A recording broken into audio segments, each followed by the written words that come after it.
Hi guys, my name is Ryan. I'm currently a first year PhD student at Imperial specializing in applied AI research. In today's video, I'll be covering the single concept that I wish I knew earlier in life, and that is the concept of game of life. This concept has drastically changed my life since I started applying it back in late 2017. I have gained clarity, make better decisions, and overall just living an intentional life. I hope that through watching this video, you'll learn more about this concept and live a more intentional lifestyle. So let's get to it. This video will be split into 3 different segments. Firstly, I'll be talking about the game of life in general. What does that even mean? Secondly, I'll be talking about the 4 different internal roles that each individual play in the game of life. And lastly, I'll be talking about practical applications, how we can actually use this concept and improve our lifestyle. First up, what is game of life? Just like any other game where you have a very clear objective, game of life is no different. The objective of game of life is to be happy, is to be as happy as you can. And so everything that you do in life it should move you towards becoming a happier person. Life is like a multiplayer role-playing game, right? Think about World of Warcraft, or The Sims, or Ready Player One, or even the anime, for those anime watchers out there, Sword Art Online, right? These are all the games where you have a real objective.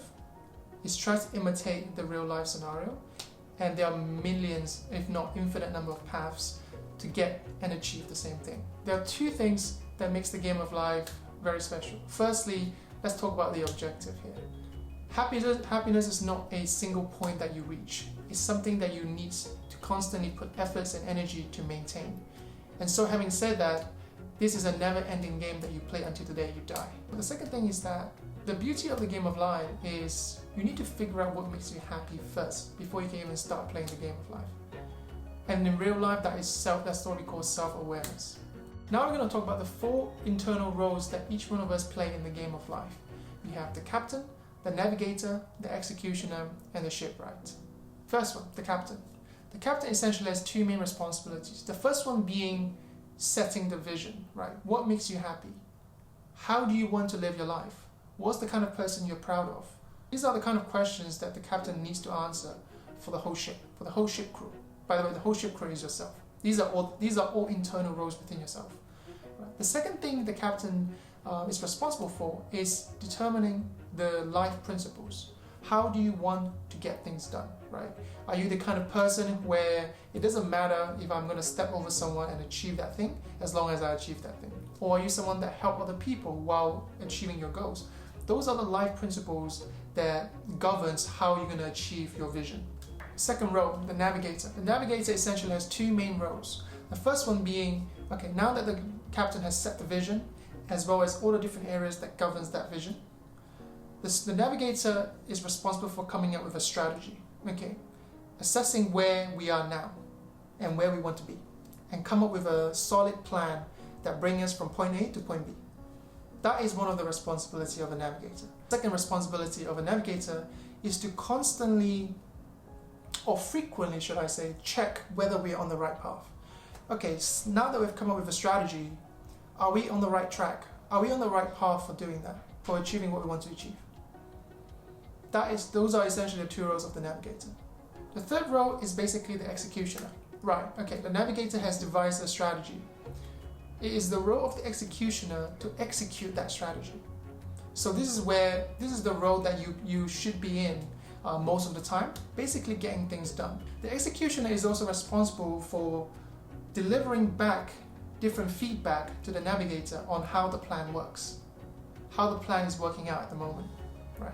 Is the plan working?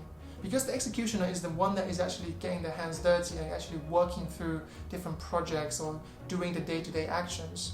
He has a much better information to pass on to the navigator to devise a better strategy or to reiterate. The 4th role, the shipwright. Now the best way I could explain the shipwright is through a pirate anime analogy. This anime is actually quite popular. It's called One Piece. And in One Piece, the main character is called Monkey D. Luffy. He has a vision. He's the captain of his ship and he has a vision. And that vision is to become a pirate king. Now, the first day when he set off to leave his hometown and set off to the sea to start his adventures, he was on a small boat. Right? But throughout his journey, he met a shipwright. And that shipwright is called Franky. He's probably one of the best shipwrights in the ecosystem within the anime. And what Franky did was he transformed Luffy's boat into a very powerful ship with a turbo boost attached to it that no other pirates have on their ship. And what this means is that now Luffy has a very strong ship. He can do adventures that he couldn't have done before. He could have more crew members that he couldn't have before.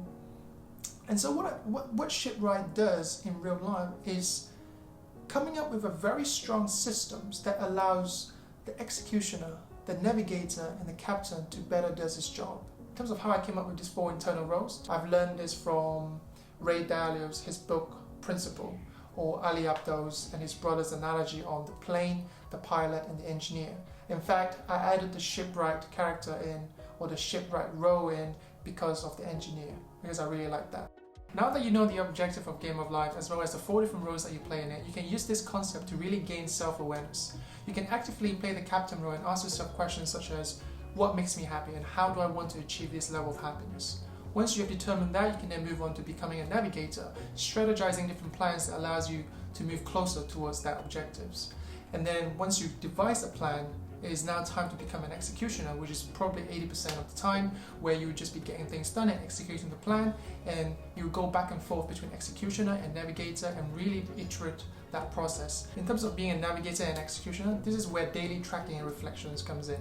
You can do weekly reflections or monthly reflections, but essentially the executioner will be focusing on doing daily tasks, different projects, and really put in effort into daily tracking, right? Essentially passing on information back up to the navigator so that the navigator have enough information to do proper weekly, monthly reflections. For weekly reflection, the navigator can really assess whether the original plan is actually moving you in the right direction or not. If it is, great. If it's not, it's now time for the navigator to really reevaluate and assess what went wrong and how to reiterate the plan accordingly. In terms of the shipwright, here we're focusing on building a system that enables the executioner, navigator, and the captain to better do their job, right? And this kind of system is very important because most of the time I find that it is the quality of system that determines the end results. Another good application for the 4 different roles that you play in the Game of Life is that you can assign a level to each of these roles based on how confident you think you are in these roles. What that means is that you could assign, let's say, level 50 as a navigator and level 20 as an executioner. So what this means is that your level 50 navigator can strategize a very strong plan, but your level 20 executioner fails to execute on this plan because it's just beyond the means of your executioner. And so as part of your personal development game plan, you can develop more on becoming a stronger executioner rather than becoming a better navigator. And that's it for today's video. I hope that you've learned something new today on the Game of Life as well as the 4 different roles that you play in the game. But more importantly, I hope that you've taken something useful away from today's video that you will start applying to your day-to-day lives and workflow.